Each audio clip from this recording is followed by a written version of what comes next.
എത്രയെത്ര ചെറുപ്പക്കാർ ഞാൻ ഇപ്പോഴും ഓർക്കുകയാണ്. ഏകദേശം ഒരു 2-3 വർഷങ്ങൾക്ക് മുമ്പ് വിനീതനായ ഞാൻ മഞ്ചേരി അടുത്തൊരു സ്ഥലത്ത് ഞാനൊരു മദ്ഹുർ റസൂൽ പ്രഭാഷണം നടത്തി.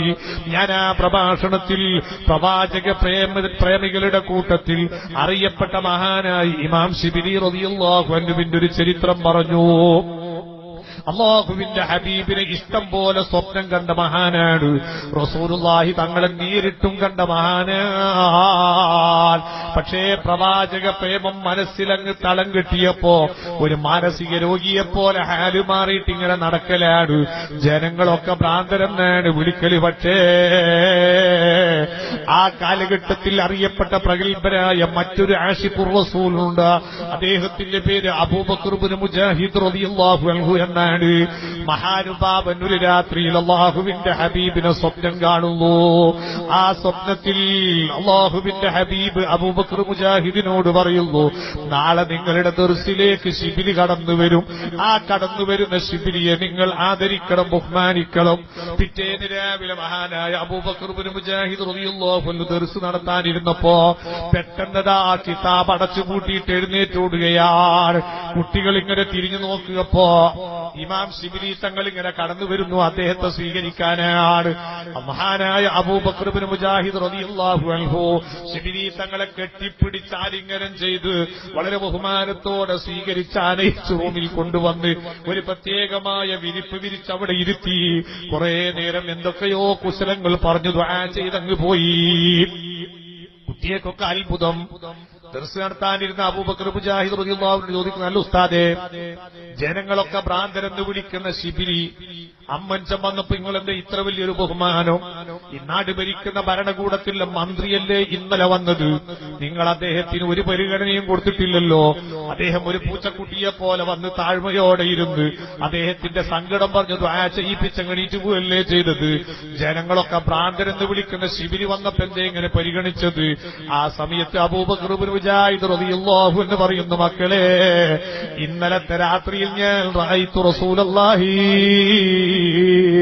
ഓ, എത്ര വലിയ ഭാഗ്യവാന്മാർ! ഹബീബിനെ ഇഷ്ടം പോലെ കാണാൻ കഴിഞ്ഞില്ലേ? അധിപനായ റബ്ബേ, സാധുക്കളായ ഞങ്ങളുടെ കണ്ണിൽ നീ ആ ഭാഗ്യം തരണം റഹ്മാനേ. അതിനുള്ള ഹൃദയശുദ്ധി ഞങ്ങൾക്ക് നിവസാനം ചെയ്തു തരണം റഹ്മാനേ. അബൂബക്കർ മുജാഹിദ് റളിയല്ലാഹു അൻഹു പറയുന്നു, ഇന്നലെ രാത്രിയിൽ ഞാൻ റസൂലുള്ളാഹി തങ്ങളെ സ്വപ്നം കണ്ടു. ആ സമയത്ത് എന്നോട് പറഞ്ഞു, അബൂബക്കർ, നാളെ ഈ മനുഷ്യൻ നിങ്ങളുടെ പള്ളിയിലേക്ക് വരും. വന്നാൽ അദ്ദേഹത്തെ ആദരിക്കണം, സ്നേഹിക്കണം, ബഹുമാനിക്കണം എന്ന് പറഞ്ഞു. അതനുസരിച്ച് ഞാൻ അങ്ങ് ചെയ്തതാണ്. അപ്പൊ കുട്ടികൾ ചോദിക്കുന്ന, അല്ല ഉസ്താദേ, ജനങ്ങൾ ഭ്രാന്തനായി കാണുന്ന ശിബിലിക്ക് റസൂലുള്ളാഹിന്റെ അടുക്കൽ ഇത്രയും വലിയ പവറോ, ഇത്രയും വലിയ സ്വീകാര്യതയോ? മഹാനായ അബൂബക്കർ ഇബ്നു മുജാഹിദ് റളിയല്ലാഹു അൻഹു പറയുന്നു, ഞാനത് ചോദിച്ചിട്ടില്ല മക്കളെ.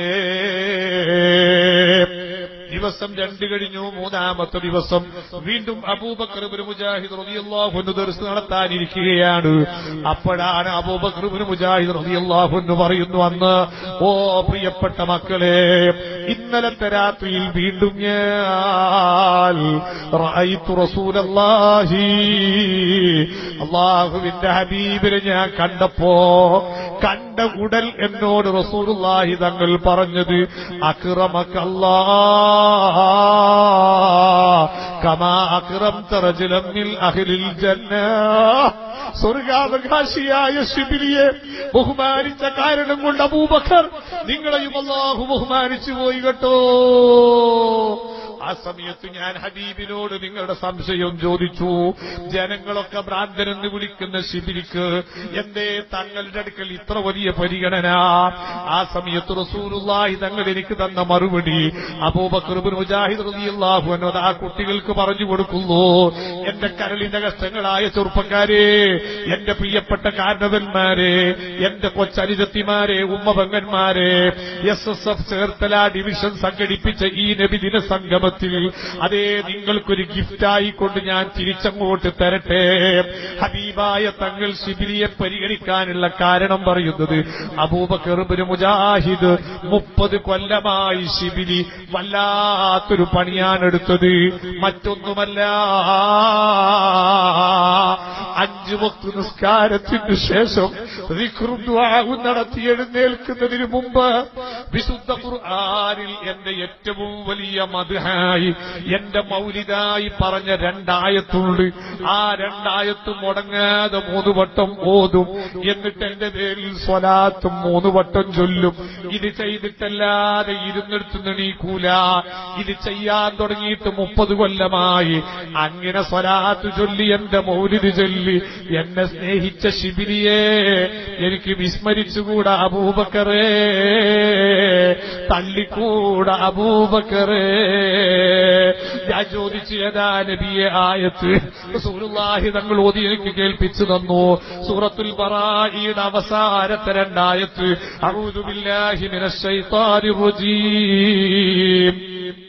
لقد جاءكم رسول من أنفسكم عزيز عليه ما عنتم حريص عليكم بالمؤمنين رؤوف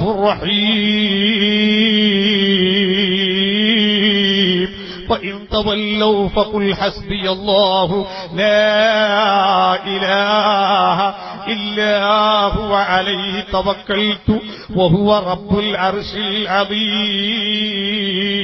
العظيم. സൂറത്തുൽ ബറാഇയുടെ അവസാനത്തെ ഈ 2 ആയത്ത്, ബറാഅത്ത് സൂറത്തായത് കൊണ്ട് തന്നെ അതിന്റെ ആദ്യത്തിൽ ബിസ്മി ഓതൽ സുന്നത്തില്ല, അഊദു ചൊല്ലൽ മാത്രമേ സുന്നത്തുള്ളൂ. ഈ 2 ആയത്ത് എന്റെ ഏറ്റവും വലിയ മദ്ഹായി ഖുർആൻ പറഞ്ഞതാണ്. അത് മുടങ്ങാതെ ശിബിലി 3 വട്ടം ഓതും. എന്നിട്ട് 3 സ്വലാത്തും ചൊല്ലും. ഇത് പതിവാക്കാൻ തുടങ്ങിയിട്ട് 30 കൊല്ലമായി 5 വക്ത് നിസ്കാരത്തിന്റെ പിറകിൽ. അങ്ങനെ എന്നെ സ്വലാത്ത് ചൊല്ലി എന്റെ മദ്ഹ് ചൊല്ലി സ്നേഹിച്ച ശിബിലിയെ ഞാൻ പരിഗണിച്ചു പോയി അബൂബക്കറേ. അക്കാരണം കൊണ്ട് റബ്ബും പരിഗണിച്ചു പോയി. ഇഷ്ടംപോലെ ശിബിലിക്ക് എന്നെ കാണാൻ കഴിഞ്ഞുപോയി. എന്റെ കരളിന്റെ കഷ്ടങ്ങളായ ചെറുപ്പക്കാരെ, ഞാൻ ഈ സംഭവം അവിടെ പ്രസംഗിച്ചപ്പോ 5-6 മാസം കഴിഞ്ഞു. മർക്കസു സഖാഫത്തി സുന്നിയുടെ സമ്മേളനത്തിന്റെ സമാപന ദിവസമാണ്. ഞാൻ മാനേജർ സീഫൈലിയുടെ റൂമിന്റെ പുറത്തിങ്ങനെ നിൽക്കുമ്പോ ഒരു ചെറുപ്പക്കാരൻ വന്നിട്ട് എന്നോട് സലാം പറഞ്ഞെന്റെ കൈ പിടിച്ചു. ഞാൻ സലാം മടക്കി, പരിചയപ്പെട്ടു. എന്നോട് പറഞ്ഞു, ഉസ്താദേ ഒരു സുകാര്യം പറയാൻ. ഞാൻ അല്പം അങ്ങോട്ട് മാറി നിന്നു. ആ ചെറുപ്പക്കാരൻ എന്നോട് പറയുന്നു, പറയൽ തെറ്റോ ശരിയോ എന്ന് എനിക്കറിയില്ല, എന്തായാലും ഉണ്ടായ ഉപകാരത്തിന് കാരണക്കാരന് നിങ്ങളായതുകൊണ്ട് ഞാൻ പറയുന്നു. നിങ്ങൾ മഞ്ചേരി അടുത്ത് പ്രസംഗിച്ചപ്പോ അവിടെയുള്ള സ്ഥലത്ത് ഞാൻ വാഴ് കേൾക്കാൻ വേണ്ടി വന്നിരുന്നു. നിങ്ങൾ അവിടെ ശിബിലി റളിയല്ലാഹു അൻഹുവിന്റെ ചരിത്രം പറഞ്ഞപ്പോ എന്റെ മനസ്സിനെ അത് വല്ലാതെ സ്വാധീനിച്ചു പോയി. ഞാൻ അന്ന് തന്നെ ആ 2 ആയത്ത് കാണാതെ പഠിക്കുകയും ഇന്ന് വരെ മുടങ്ങാതെ 5 വക്ത് നിസ്കാരത്തിന് പിറകിൽ ഞാൻ ദിക്റും ദുആഉം കഴിഞ്ഞെഴുന്നേൽക്കുന്നതിന് മുമ്പ് 3 വട്ടം റസൂലുള്ളാഹിന്റെ മദ്ഹാകുന്ന ആയത്തോതി 3 സ്വലാത്തും ചൊല്ലിയിട്ടല്ലാതെ എഴുന്നേൽക്കാറില്ല. അൽഹംദുലില്ലാഹ് 6 മാസത്തിനിടയിൽ 2-3 പ്രാവശ്യം എനിക്ക് ഹബീബായ തങ്ങളെ കാണാൻ കഴിഞ്ഞു.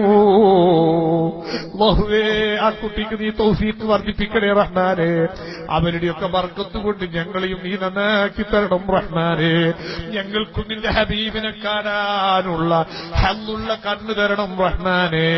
ഇന്നത്തെ ഈ മഹത്തായ സംഗമത്തിന്റെ ഏറ്റവും വലിയൊരു ഗിഫ്റ്റായി നിങ്ങൾ ഏറ്റെടുക്കുക. ഈ ആയത്തൊന്ന് കാണാതെ പഠിച്ച് ഇനി മുതൽ അങ്ങോട്ട് 5 വക്ത് നിസ്കാരത്തിന്റെ പിറകിൽ ദിക്റും ദുആഉം കഴിഞ്ഞ് എഴുന്നേൽക്കുന്നതിന് മുമ്പ് ഈ ആയത്ത് 2 വട്ടം 3 വട്ടം ഓതുകയും അറിയാവുന്ന സ്വലാത്ത് ഒരു 3 വട്ടം ചൊല്ലുകയും ചെയ്ത് അതൊന്ന് പതിവാക്കിക്കോ. ഉറപ്പാണ് ഹബീബിനെ കാണാം. അല്ലാഹു നമുക്ക് തൗഫീഖ് നൽകട്ടെ.